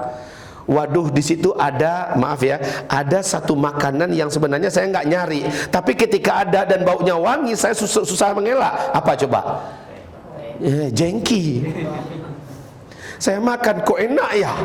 Ya, makan jengkol lah. Orang yang mau masuk surga tanpa hisab itu kayak gitu-gitu aja dia sudah meninggalkan. Jadi buru-buru yang haram dia buat ya, yang makruh aja dia hindarkan. Begitu juga perkara-perkara yang sunnah, dia istiqomah. Jangankan yang wajib-wajib lah, pasti dia buat tuh. Sedangkan yang sunnah saja dia, bahkan dalam sejarah kita baca, ada orang-orang soleh dulu, para sahabat-sahabat tabi'in, kalau mereka kebablasan tahajudnya malam, dia paginya nangis tuh. Nangis meratapi malangnya dirinya, kemudian dia ganti seperti Rasulullah mengganti dengan duha 14 rakaat. Betul? Inilah tipe muhsinin. Sekarang kita boleh melihat diri kita di posisi inikah kita sekarang, atau sudah sampai di sini, atau sedikit lagi kita nyampe di sini. Silakan jawab sendiri-sendiri. Nggak usah diutarakan ke saya, nggak ada gunanya. Pak Ustadz, menurut saya udah nyampe ke tingkat 3 tuh lah. Ini ujub namanya, ya. Belum tentu. Untuk sampai ke sini, kalau ini ada sambungan ayatnya loh. Sabiqun bil khairati biiznillah. Dengan seizin Allah. Nggak banyak orang nyampe ke tingkat ini. Memang nggak banyak. Coba bayangkan, entah berapa miliar atau mungkin entah berapa triliun umat Nabi Muhammad semenjak beliau ada sampai hari kiamat yang ada di bumi ini. Nah, yang masuk surga itu hanya sekian juta.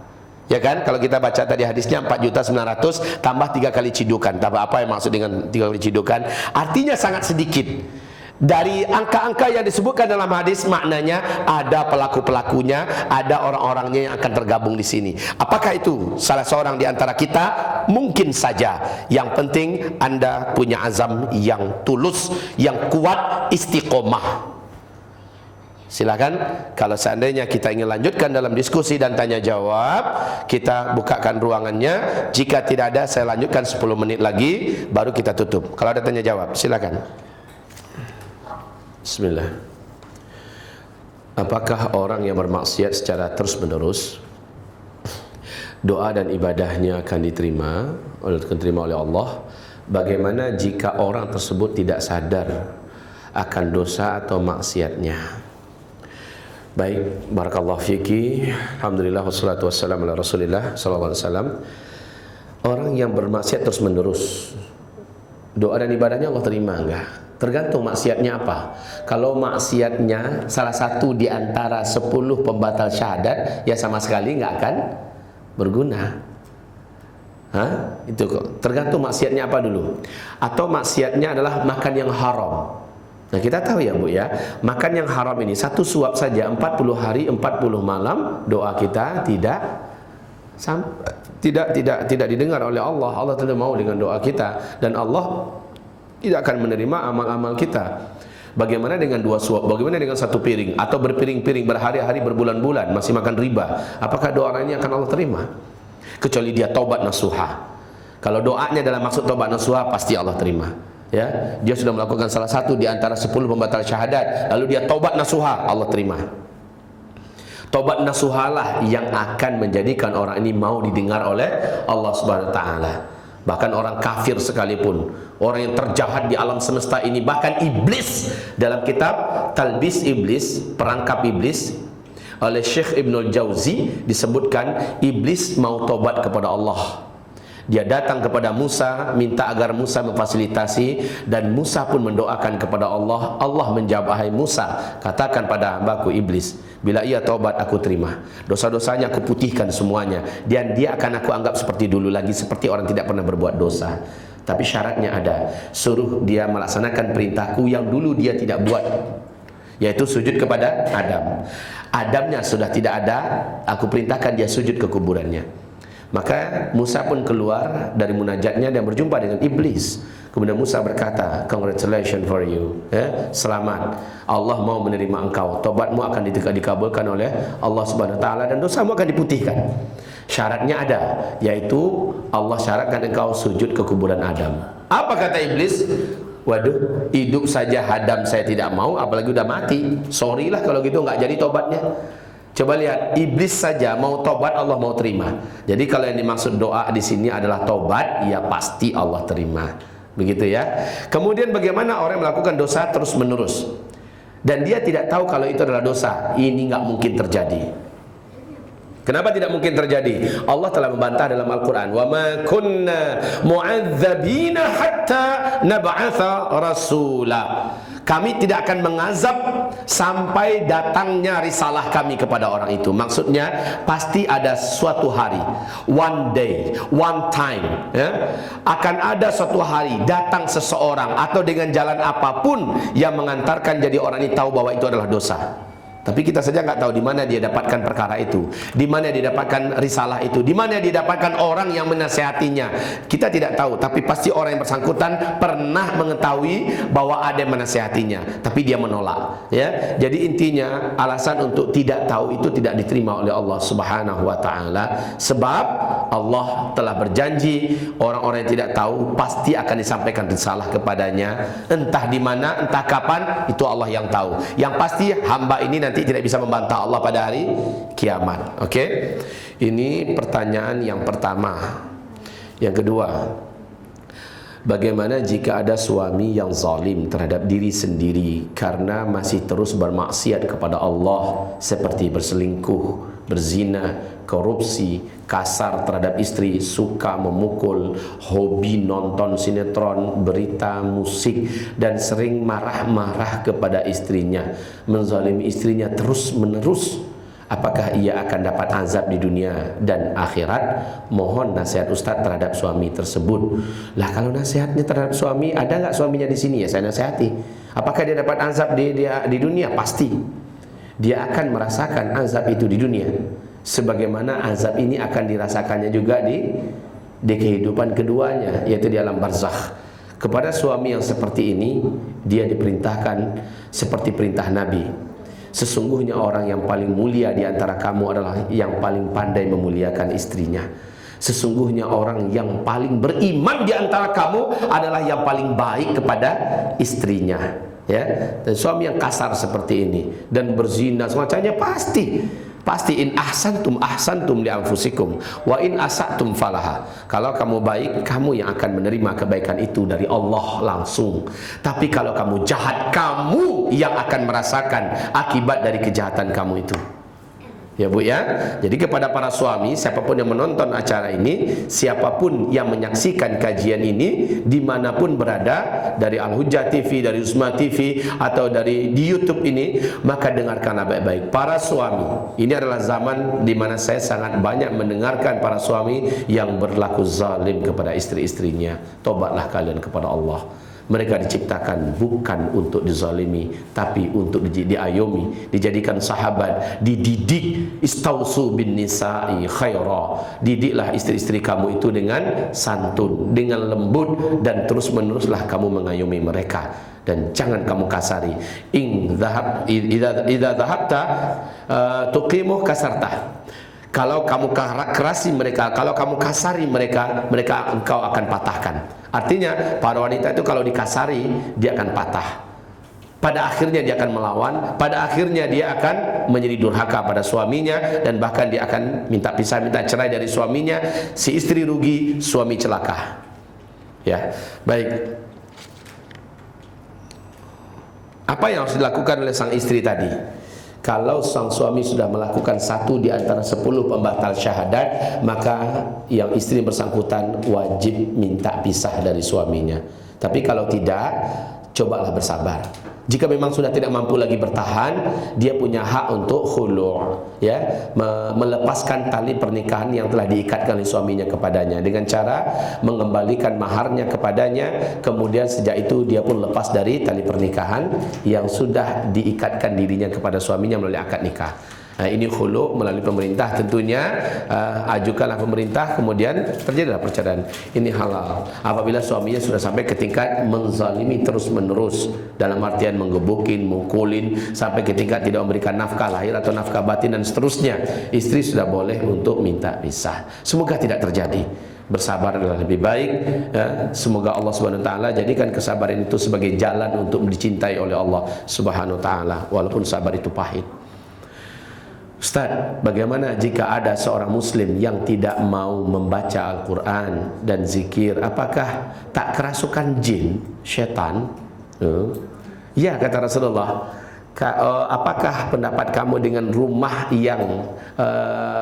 yang tidak dibacakan di dalamnya Al-Quran, tidak dibacakan di dalamnya Al-Quran, tidak dilaksanakan dalamnya sholat sunat. Rumah itu seperti kuburan, kata Rasulullah.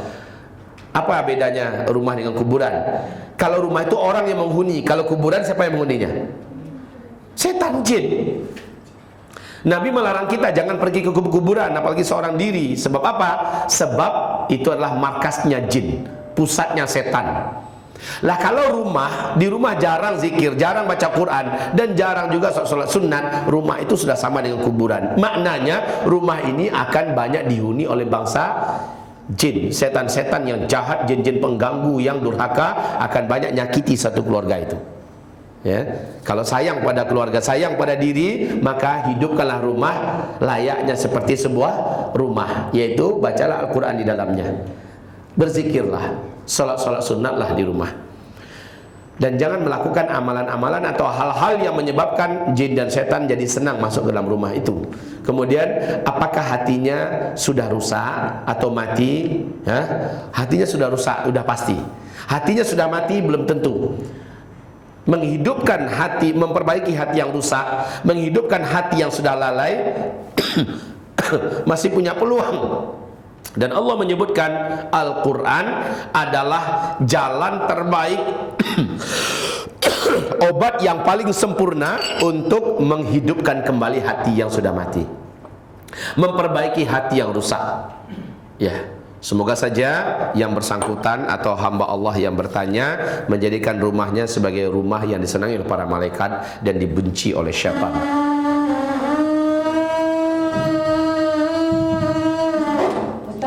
Boleh nanya langsung? Iya, masih ada satu lembar lagi. Gimana? Itu ya Ustaz ya. Oke. Waduh, ini pertanyaannya satu lembar habis. Ustaz mau tanya. Assalamualaikum warahmatullahi wabarakatuh. Jika ada seorang suami yang hobi chatting, mesra dengan wanita yang bukan istrinya, bahkan sampai dengan melakukan hubungan intim melalui media sosial, saling berkata mesra, bertukar foto dimanapun suami berada, sekalipun sedang sholat di masjid dan sedang taklim, ia hobi berfoto diri dan hobi mengedit foto-fotonya, mesra dengan wanita yang bukan istrinya. Masya Allah Ustaz, saya sebagai istri yang thalabul ilmi malu melihat isi laptop suami saya berisi foto-foto mesra suami wanita pelacur, pengganggu rumah tangga orang. Banyak ya, dan HP suami penuh dengan chattingan mesra dengan wanita pelacur tersebut. Ini sudah berlangsung selama 1 tahun, baru ketahuan oleh istrinya. Padahal suami tersebut rajin qiyamul lail, rajin taklim. Apakah ia termasuk zalimun li nafsih, zalim terhadap diri sendiri terhadap istri? Sampai dengan sekarang ia belum tobat dan masih menganggap perbuatan tersebut biasa saja. Apakah ia tidak beriman? Tidak takut azab? Ustaz mohon nasihat, bagaimana dan apa yang harus dilakukan istri? La haula wala quwata illa billahil aliyil azim. Fitnah yang terberat yang Allah tinggalkan untuk kaum lelaki di muka bumi ini yang disebutkan oleh Rasulullah adalah kaum wanita. Adalah kaum wanita. Yang salah adalah kaum wanita. Loh, kok kaum wanita yang salah? Allah memberikan adab-adab kepada kaum wanita, tapi adab-adab itu dilanggar. Akhirnya laki-laki menjadi terpancing. Yang salah adalah kaum laki-laki. Kenapa mereka tidak ghadul basar? Lalu yang paling salah itu sebenarnya siapa? Syaitan yang terlaknat yang mengadu mereka. Ada negatif, ada positif. Syaitanlah yang menghubungkan itu dan memfitnah mereka sehingga laki-laki banyak yang berjatuhan, apalagi di zaman fitnah ini. Apakah suami kita ini dia rajin tahajud tapi tidak menampak ini perubahan? Saya bacakan sebuah hadis dari Nabi SAW. Man lam tanhahu salatahu 'anil fahsya'i wal munkar lam yazidhu minallahi illa bu'da. Orang yang salatnya tidak menjadikan dia menjadi benci kepada perbuatan keji dan mungkar, tapi malah masih terus melakukannya, lam yazidhu minallahi illa bu'da. Itu pertanda dia tidak semakin dekat dengan Allah melalui solat itu, tetapi dia sudah semakin jauh dari Allah Subhanahu wa ta'ala. Jadi afwan ya Bu ya, suami yang macam itu bukannya dengan tahajudnya itu dia jadi dekat dengan Allah. Allah benci dengan kedosa yang dia buat, sementara dia tahajud. Harusnya pesan dari setiap solat yang benar, solat yang khusyuk adalah dia mendapatkan hadiah dari Allah, benci terhadap dosa dan maksiat. Ya, salah satu buah daripada ibadah Bu, apalagi tahajud ini adalah benci kepada dosa dan maksiat. Jangan-jangan dia minta maaf, tahajudnya malah minta doakan pertemukan dengan wanita yang lebih cantik. Jangan-jangan doanya minta bagaimana membuat wanita-wanita cantik melihat dia kelihatan seperti ganteng, supaya kesengsem sama dia terus dan segala macamnya. Wallahu alam ya. Kalau benar tahajudnya, kalau benar dia pasti benci dengan dosa-dosa seperti itu. Dia pasti takut melakukan perbuatan seperti itu. Saudara-saudaraku, hamba-hamba Allah sekalian yang kami muliakan, ini adalah zaman fitnah. Benda-benda gadget, handphone segala macamnya yang kita temukan sekarang ini menjadi biang dan alat yang cukup efektif bagi syaitan menghancurkan tembok-tembok malu pada generasi mukmin mukminah pada abad ini, pada zaman ini. Ya Bu ya, tidak sedikit wanita-wanita bercadar juga melakukan hal yang hina tersebut. Wanita-wanita bercadar yang sudah bersuami melakukannya dengan laki-laki asing, buka cadarnya, buka ininya, kemudian foto kirimkan kepada laki-laki itu. Tidak sedikit laki-laki yang sudah tergoda, wanita-wanita yang sudah tersedot melalui media ini. Yang salah bukan handphone, yang salah bukan jet-jet ya, tetapi yang salah adalah lapisan ilmu dan malu orang ini tipis sekali sehingga mudah dijebol oleh syaitan yang terkutuk. Istri sebaiknya melakukan apa? Kalau sempat suami melihat istrinya seperti ini, suaminya biarkan dayus. Tapi istrinya dayus enggak dikatakan begitu, tidak. Yang dikatakan dayus adalah pihak suami kepada istri. Istri wajib apa? Wajib menasehati dengan santun, dengan lembut, menegur dengan baik. Pasti sudah, ini pasti sudah. Lalu ternyata diabaikan, Ustaz. Doakan pada Allah. Yang punya hati dia adalah Allah. Allah yang membolak-balikkan hati orang. Doakan pada Allah. Serius. Lakukan sholat tahajud lalu sholat hajat. Khususkan doa ini pada suami. Minta agar Allah membalikkan hatinya kembali dan menguatkan hatinya di atas ketaatan. Mintakan. Allah adalah muqallibul qulub, pembolak-balik hati. Suami macam ini memang zalimun li nafsih. Udah pasti ya Bu ya. Suami macam ini pasti zalimun li nafsih. Ya, bercampur amal baiknya dengan amal buruk. Ini udah pasti. Semoga ibu dapat senantiasa mendoakan sang suami. Terus Bu, ibu, untuk para istri saya nasihatkan, sejelek apapun akhlak suami kita temukan hari demi hari, maka selama dia masih memiliki kebaikan yang sifatnya usul, maka bersabarlah dengannya, bertahanlah dengannya, dan tetaplah ibu berjuang untuk memberikan kewajiban ibu kepada sang suami dengan sebaik-baiknya. Kelemahan kaum wanita di berbagai macam tempat Bu adalah bila dia lihat pada suaminya ada yang dia tidak ridha, ada yang dia tidak suka, langsung jatuh suaminya di matanya. Dia lupakan semua kebaikan-kebaikan suaminya selama ini. Semoga ibu-ibu pengajian di Majelis Ta'lim Al-Khansa ini tidaklah termasuk di antara ibu yang mudah seperti itu ya Bu ya. Jadi cobalah ibu istiqomah, cobalah ibu bersabar dan terus doakan pada Allah. Suami ibu pasti berubah. Karena yang mampu merubahnya adalah Allah Subhanahu wa ta'ala. Tapi Bu, makin ibu gersang dengan suami, makin ibu masam dengan suami, makin gak berselera suami dengan kita, makin tidak berselera suami di rumah, makin suka suaminya curhat pada orang lain. Coba kalau kita jadi teman curhat yang baik, kita pendengar yang baik, kita bersenda gurau dengannya, insya Allah Bu, suami akan menemukan kembali kehangatan kita. Dulu semasa kita masih gadis, masih muda, kok bisa? Sekarang maunya bicara masalah anak, bicara masalah makan, bicara masalah duit, lama-lama Memang kan capek juga suami. Maaf ya Bu ya, ada satu sisi di mana ibu juga berdandan kurang kepada suami, mengolah fisik juga kurang untuk suami, ya. Juga menampakkan kelembutan dan kasih sayang. Suami datang masih bawa jengkol, suami datang masih bawa bawang putih, suami datang masih bawa ikan asin. Bahkan kita disuruh berdandan, suami datang dia temukan bidadarinya ada di rumah, sudah wangi, sudah bersih. Subhanallah, rumah juga rapi. Saya punya banyak kisah Bu, dan kisah ini nyata semua. Ternyata para istri kembali bisa menarik suaminya dari rengkuhan tangan-tangan wanita setelah dia menyadari kesalahan itu ada pada dirinya. Dan setelah dia memperbaiki dirinya, suaminya kembali. Tentu saja dia barengi dengan bagaimana dia meminta kepada Allah dan dia layani suaminya sebaik-baiknya. Allah jadikan suaminya itu mendapatkan pintu taubatnya dan bertobat kepada Allah SWT.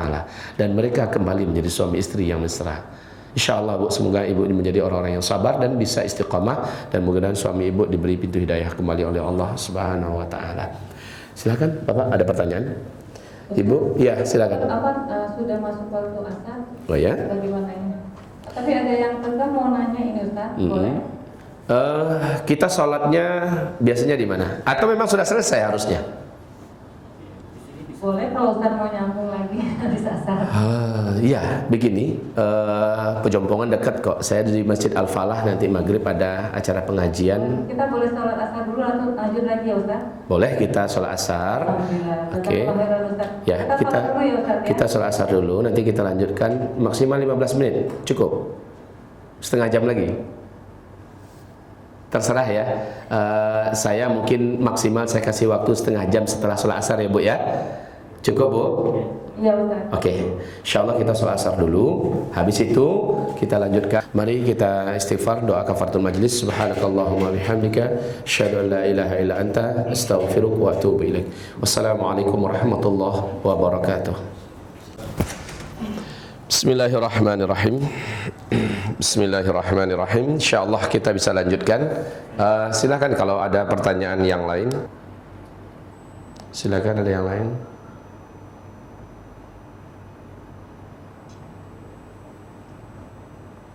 Assalamualaikum Ustaz. Waalaikumsalam warahmatullahi wabarakatuh. Dasarnya apa yang kalau operasi itu termasuk dengan berobat dengan K? Ibu, itu nggak perlu dasar. Karena saya katakan tadi, operasi ada sebahagian para ulama yang berpendapat. Lah kalau berpendapat kan nggak ada dasar. Berarti itu kan pendapat manusia ya Bu ya. Operasi adalah bahagian daripada kai, dan kai itu sendiri tidak haram loh Bu. Operasi itu sendiri juga tidak haram. Kalau seandainya kita ingin operasi, operasi saja. Tapi kenapa? Karena dikiaskan loh Bu ya. Kai itu menyiksa diri. Operasi pada hakikatnya juga menyiksa diri. Memotong, membelah, membuang apa segala macamnya. Walaupun itu bagian daripada pengobatan. Tapi Nabi mengatakan saya tidak menyukainya. Ketika Nabi mengatakan tidak menyukainya, bukan berarti Rasulullah SAW menjadikan itu haram. Sama dengan sahabat yang mereka minta izin untuk makan dhab, dan Nabi mengatakan makanlah.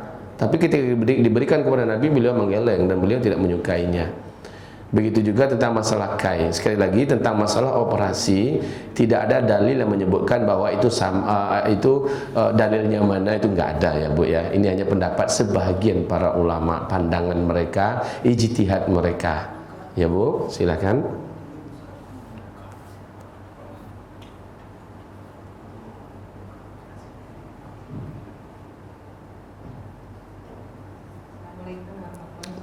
Waalaikumsalam warahmatullahi wabarakatuh.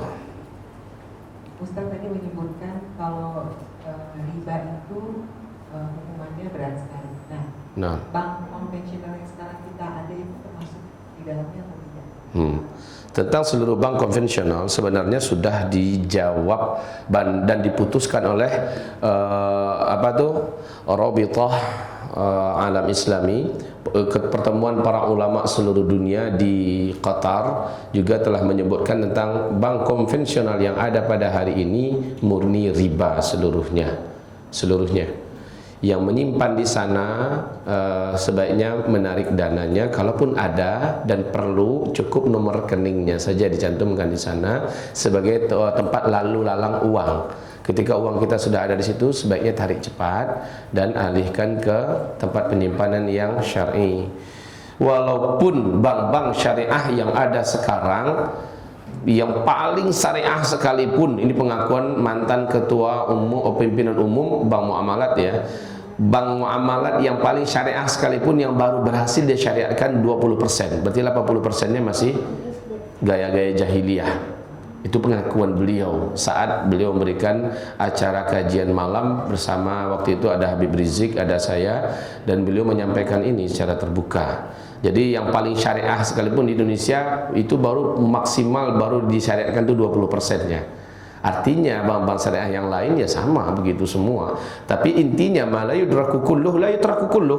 Ketika seluruhnya tidak tidak bisa tidak dicapai, jangan seluruhnya ditinggalkan. Lalu biarlah kita ambil 100% yang riba begitu ya, dan meninggalkan yang 20% yang sudah ada syariatnya. Padahal di bank-bank syariat yang ada, saya perhatikan yang mampu diselamatkan itu memang masih kecil sekali. Salah satunya akad. Tetapi walaupun begitu lebih mending lah daripada dari akadnya pun sudah riba. Ya begitu Ibu ya. Jadi kita kembali, apakah bank konvensional yang ada riba? Yes. Dan ini sudah konsensus para ulama Ahlussunnah wal Jamaah tentang masalah-masalah ini. Tentu saja ulama-ulama yang kapabel dalam perkara ini yang memberikan keputusan. Ya. Assalamualaikum Ustaz. Waalaikumsalam warahmatullahi wabarakatuh. Seseorang yang sudah bekerja puluhan tahun Ustaz, kemudian dari hasil pekerjaannya itu kan ditabung ya, ditabung. Nah, tentunya setelah tidak bekerja dia mengharapkan untuk biaya bulanan. Nah, untuk biaya bulanannya itu kalau disimpan di obligasi atau di sukuk, apakah itu termasuk riba? Karena kan hasil itu sudah dizamankan, ini hanya untuk hidup sesudah tidak bekerja lagi, sudah pensiun dari pekerjaan, seperti itu Ustaz. Disimpan di sana pada intinya kan. Kalau udah disimpan di sana, maka uang ibu sudah dianggap sebagai modal bagi mereka. Artinya secara tidak langsung ibu niatkan atau tidak, ibu telah membenarkan uang ibu dijadikan sebagai modal perputaran usaha ribawi. Memang tidak boleh ibu menyimpan dananya di tempat-tempat yang ribawi, apalagi apa namanya tadi di obligasi itu kan untuk infrastruktur pemerintah negara. Jadi untuk pembangunan negara itu mengeluarkan obligasi. Terus kemudian yang pemerintah utang kepada kita, kemudian sukuk juga gitu berupa syariah, tapi yang harus jangkanya itu ditentukan selama 3 tahun seperti itu. Karena kalau tidak bisa berusaha, sudah bekerja untuk mencari penghasilan itu kan juga agak bingung juga Ustaz. Terima kasih. Iya. Pada intinya kalau seandainya kita menyimpankan dana ke sana, lalu dana itu dipakai apakah oleh pemerintah, atas nama apa dia memakai dana kita? Atas nama obligasi, atas nama apa? Lalu dia mengembalikan kepada kita berlebih, kan begitu ya Bu ya. Selama dia mengembalikan kepada kita berlebih, dan itu sudah diketahui dari awalnya dan disepakati dari awalnya berapa persen pun itu, maka itu disebut dengan ribawi. Itu disebut dengan ribawi. Bagusnya diinvestasikan pada usaha-usaha yang halal yang pasti aman. Usaha-usaha halal, orang-orang yang sudah berjalan usahanya dan orangnya amanah, investasikan dan silakan itu berbagi hasil. Wallahu alam, saya hanya mengharapkan kita lebih berhati-hati untuk masalah ini. Ibu yang kami muliakan, alhamdulillah saya ingat yang nomor 9 dari yang 10 tadi adalah tidak mengkafirkan orang yang dinyatakan kafir oleh Allah dan oleh Rasulnya, atau tidak mengkafirkan pelaku syirik akbar padahal sudah nyata-nyata dia melakukan perbuatan syirik akbar. Nah, ini yang ke-9 itu ya Bu ya. Jadi udah lengkap yang 10 tadi, hilang utang saya.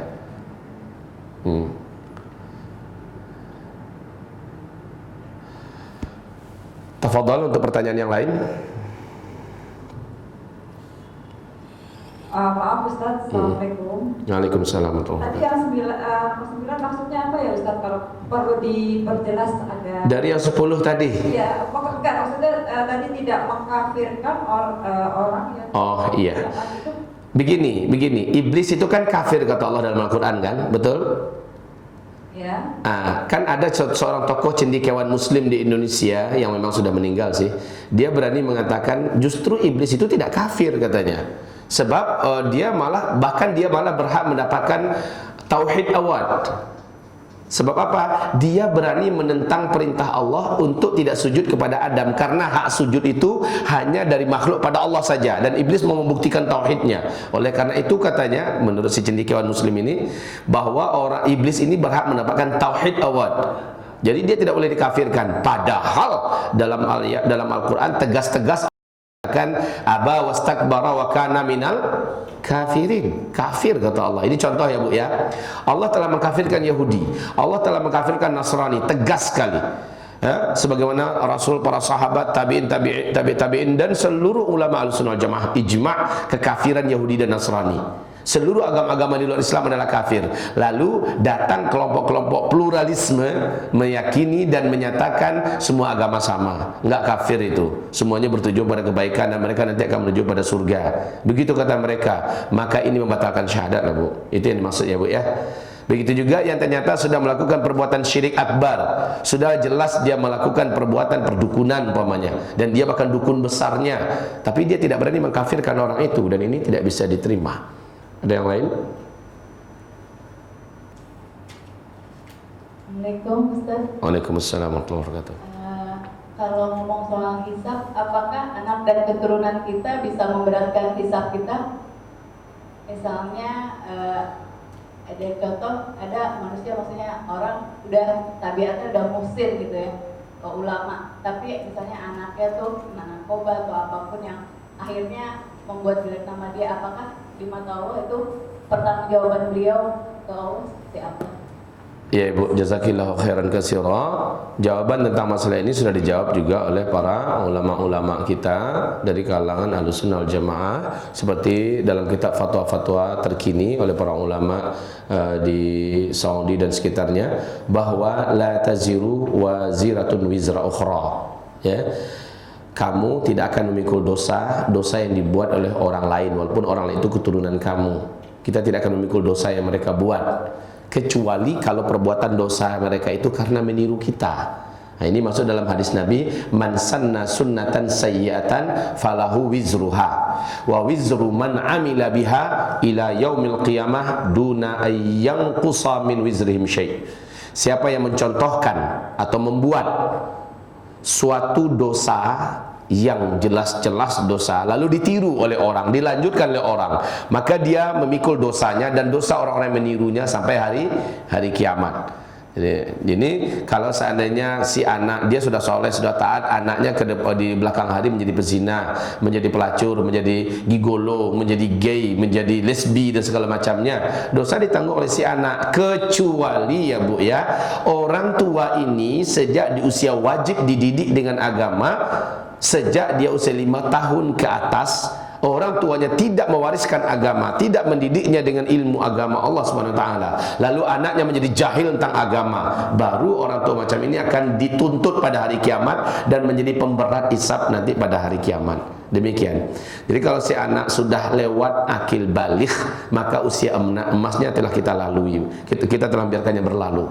Padahal kita harusnya bimbing, dan Nabi memberikan step-step demi step untuk masalah pendidikan anak ini. Insya Allah kemudian saya nanti ada lapang rezeki dan waktu, saya ingin berbagi bagaimana mendidik anak menurut urutan umur sesuai yang diajarkan oleh Rasulullah SAW. Silakan nanti disaksikan di Uzma TV, yaitu TV channel kami ya, di YouTube. Semoga kita punya waktu untuk menyampaikan pesan-pesan ini kepada umat, insya Allah Ta'ala. Demikianlah dari saya. Nastaghfiruka ya Allah Rabbana wa natubu ilaik. Subhanakallahumma Rabbana wa bihamdika asyhadu an la ilaha illa anta astaghfiruka wa atubu ilaik. Wabillahi taufiq wal hidayah. Wassalamualaikum warahmatullahi wabarakatuh.